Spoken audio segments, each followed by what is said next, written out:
Hey, brothers and sisters, what's up? This is the Reluctant Nabi back again. Um, in this video right here, okay, um, kind of an interesting one. I know that we concern ourselves with what's going on over here.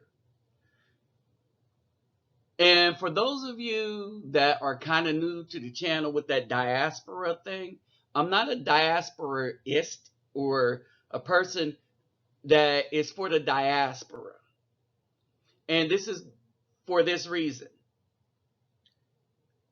I believe, well, I've shown and proven that we were sold out.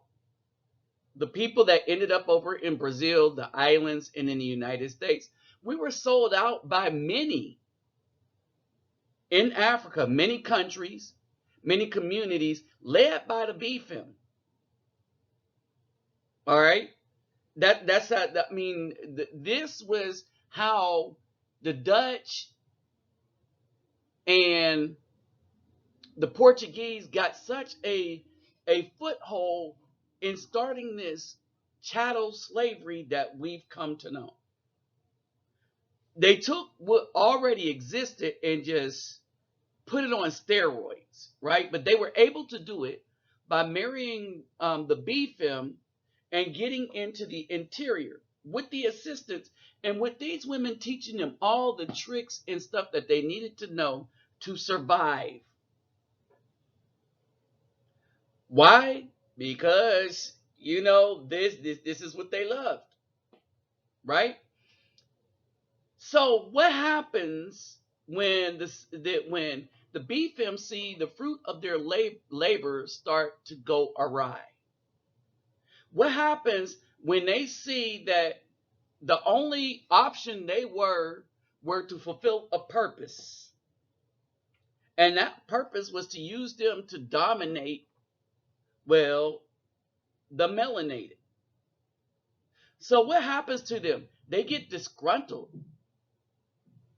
The veil falls off their eyes and they see their worth for what it really is. So then they want to run back to the place they originally exploited, right? And they want to run away from the people that they help exploit. So they want to run to the place they help exploit, and they want to run from the people that they, help exploit. How does that work? You have a lot of these BFEMs that understand that now that they're no longer an option by anybody. See, you had sayings like it's better to be anything derogatory than to be a wife of the Afro man. Okay, good. Because that's when they was thinking, oh, we have options. And even when they run out, these clowns, these fools will still take us in, and we can bring them all the children, all the seeds we took in. It won't mind. They won't mind. We can force them to take care of other men's children, the Caucasian man's children, especially because that's who we're going after. And we understand that, okay, Indian, he might not like 304s. But we have convinced our men, which when they say our, they mean our slaves. So when the BFM says our men, that why are our men going to other communities of women? Why are they getting passports and leaving our men? That's because they thought they owned you. Understand this, brothers. It's about ownership. It's not about love. It's not about, if it was about love, they would have been with you before, and you wouldn't have sought an option because you wouldn't have needed to seek other options. Oh, that's what they miss. But let's break this down a little more as we look at this traveling that's going on. For first, let me greet everybody. Worden hardu gudal ola oi to the bang. Vasas los bonjour mes amis. Kedabawani konnichiwa. Ni hao ma. Sani Bonani, John Baragani, Assalamu alaikum and shalom. All right, and let me remind you of this. Brothers, as you look at this, sisters who are subscribers, let's get them thumbs up. We should get more thumbs up than those that's coming right now at this moment down there to the right, than those that's coming to the channel to thumbs down and try to, destroy the channel. So, brothers, let's do that. Sisters, let's do that. We got to combat the Bfem in every way possible. Okay? Oh, that won't do anything. All right. Next, if you like to donate to my channel and what it does, what we try to do in the community, physically and literally, my PayPal me link will be in the description box. All you got to do is click on it and follow the instruction. It takes less than 30 seconds. Takes less than 30 seconds. Look, I can talk, y'all. I really can talk. But anyway, so that's all you got to do. And keep this in mind. You still take care of yourself and family first. All right? So let's get back to what we're talking about. Okay, right off the bat, this is the small dude on the dark dude on the left. That's Wodemaya. He had a YouTube channel when he was in China, right? But I would call him the ambassador for Africa. But I want how far does that go? I don't know. All right, because like I said, when I notice the love that they have, it's not for the brothers. All right. And you could tell this is because the brothers are not preferred by the women. And I keep telling you this. You know who's really welcoming to you by whether or not the women will look to you and have respect. If the women don't respect you, then all else is false. I want y'all to think about it. If the women don't respect you in the way that she respects other men, then any kind of niceness you see coming from the rest of the community is false.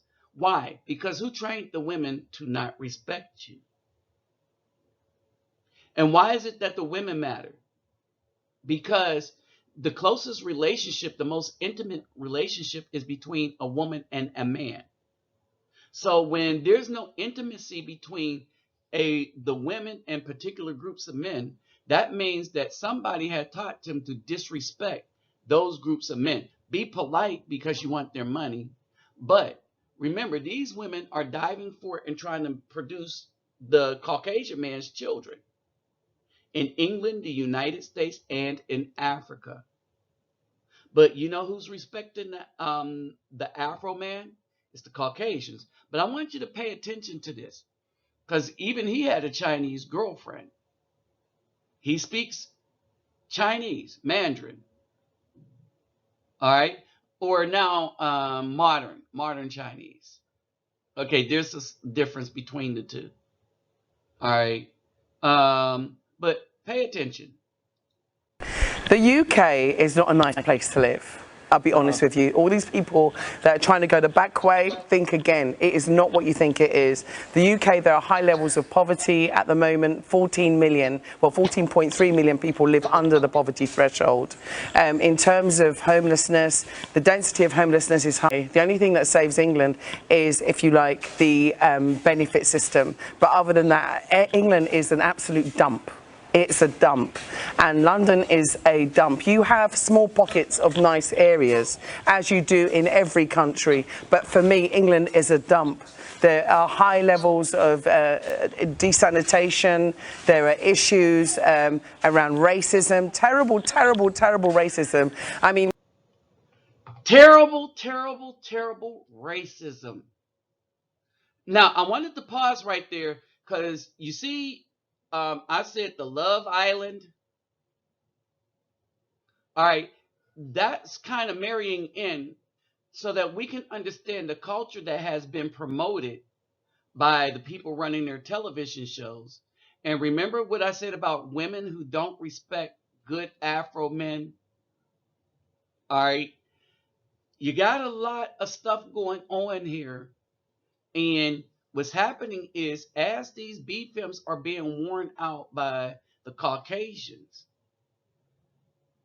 and as their options of having a Caucasian man has run out, now they're like, oh, well, I'm going to run back to Africa. Because the brothers in Great Britain, they've gotten smart too. They're writing and coming to other people's channel. They said, "No, what you're seeing over there in the U.S. is going on over here." Right? They prefer either bad boys or they prefer the Caucasian man. All right, and so the term Negropean is the weave wearing and stuff like that to look as much like the Caucasian woman so that you can get the Caucasian man. And when that doesn't work, and you get older, then you got to go somewhere where you feel liked. Think about this. Let's continue. How can you live in a place where you're not wanted? How can you live in a place where you're not welcome? And how can Not wanted and not welcome. How can you live in a place where you're not wanted and not welcome? Think about this. You should be welcome in your own home if you provided a welcoming home. But wait a minute.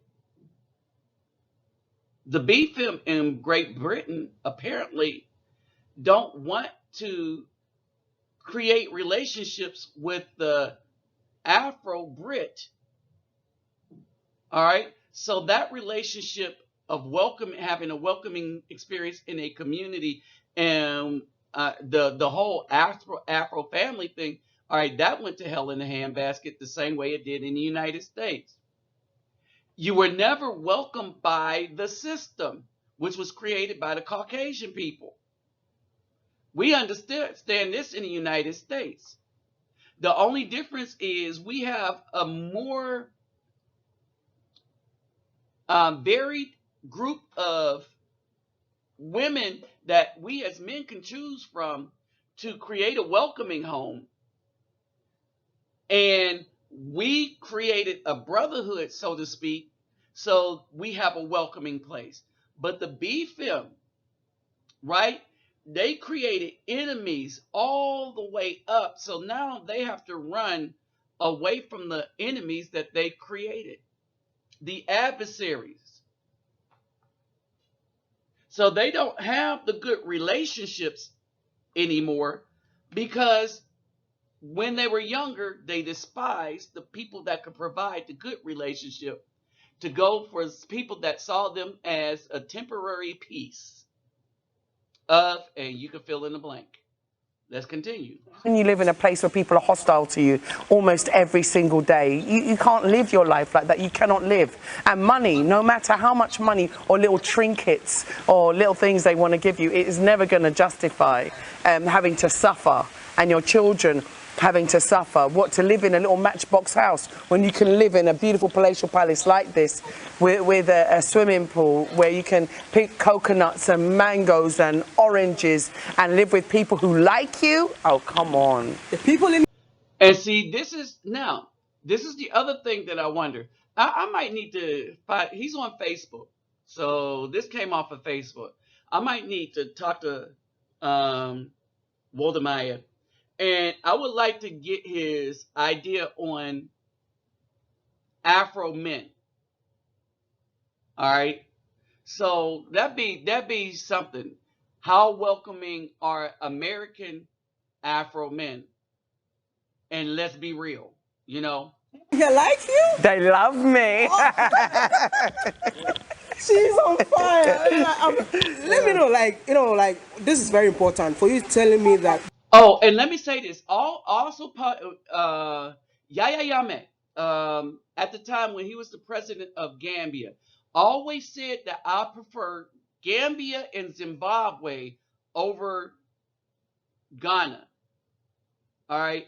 I have always preferred Gambia and Zimbabwe over Ghana. I might have to repost the videos that I did on Yahya Jammeh. And There was a bunch. There was a few on that I produced on Zimbabwe also. All right, Zimbabwe excellent for brothers because they don't tolerate a lot of mess that say Ghana does.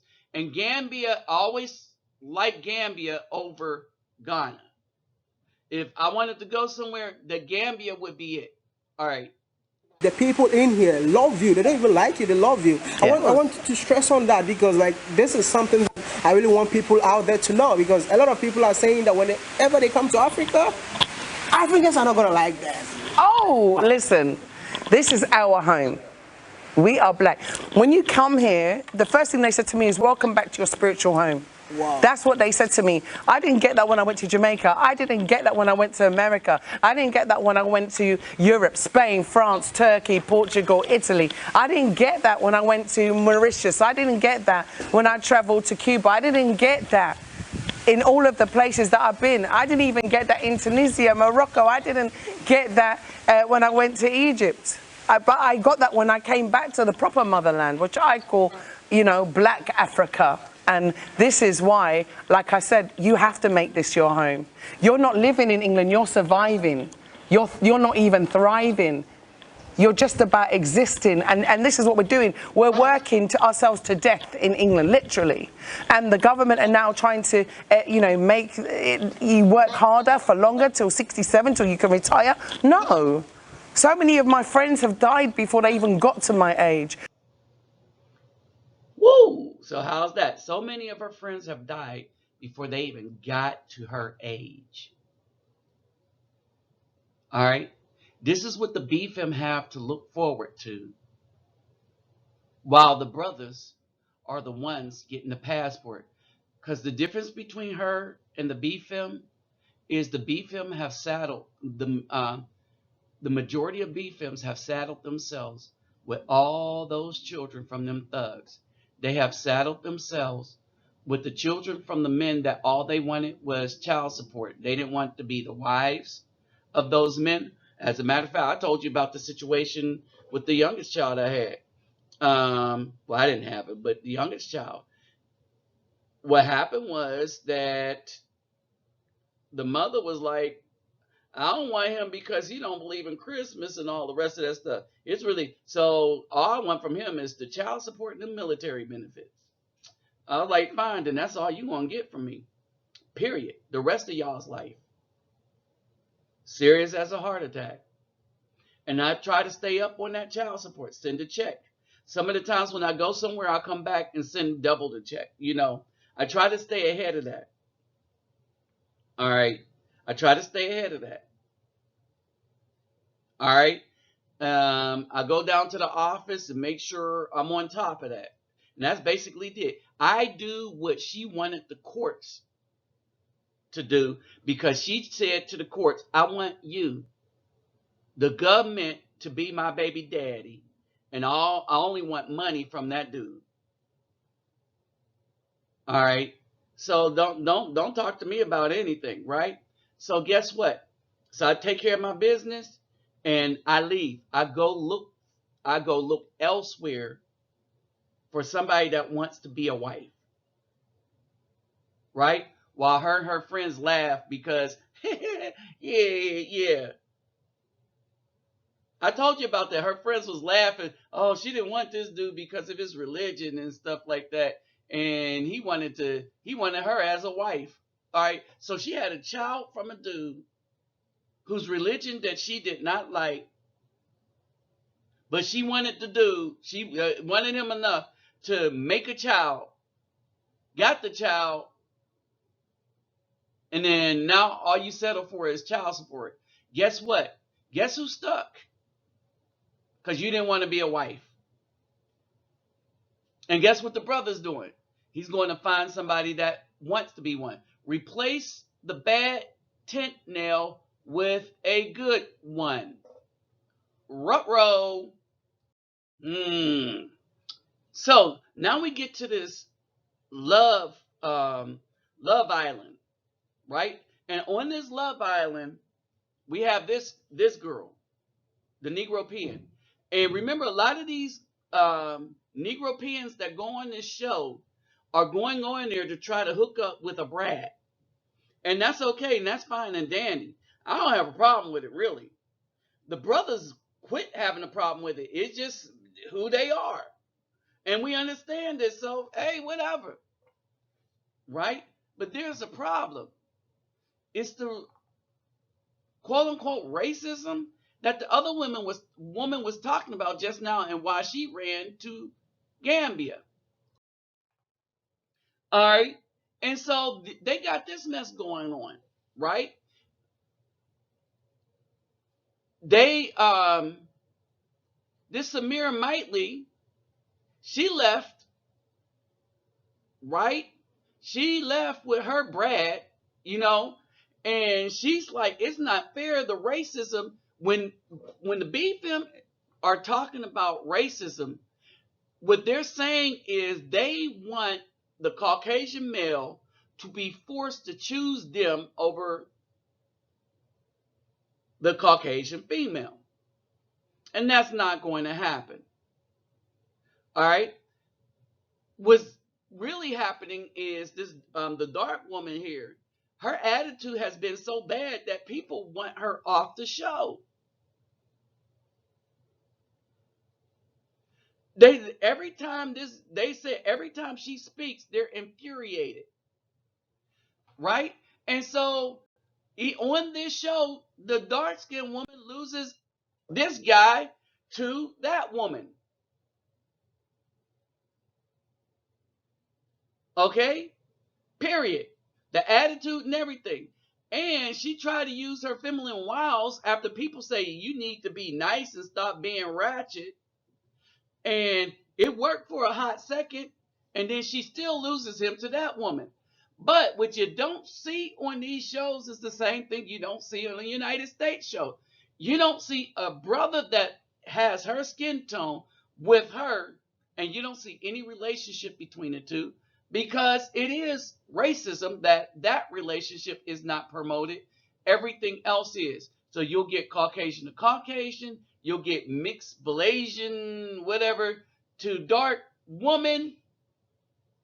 But you ain't gonna have no real dark brother on there with nobody, not on these shows, not having the choice of a wide variety of women. No, they'll get a mix and call them, Afro. Nope, not good enough. That's the racism. All right. But in real life, the quote unquote Beckies, they caping for the brothers, and so the brothers don't need a TV show to promote us. We really don't. As a matter of fact, we kind of prefer flying under the radar because we prefer flying. We got passports and visas, and we are feeling the love everywhere else but here.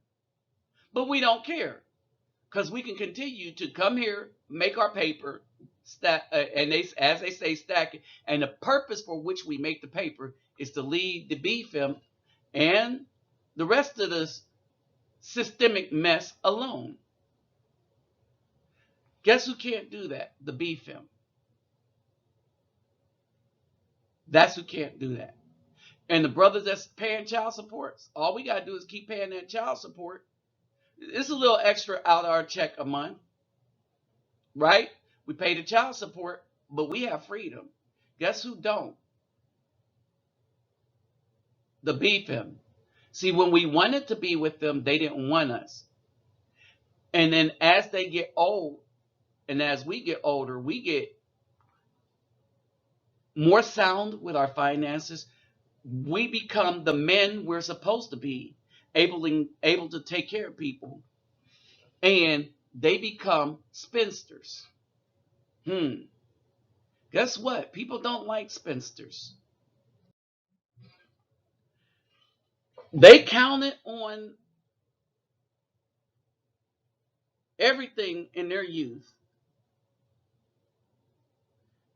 to nab them their prize, the Caucasian.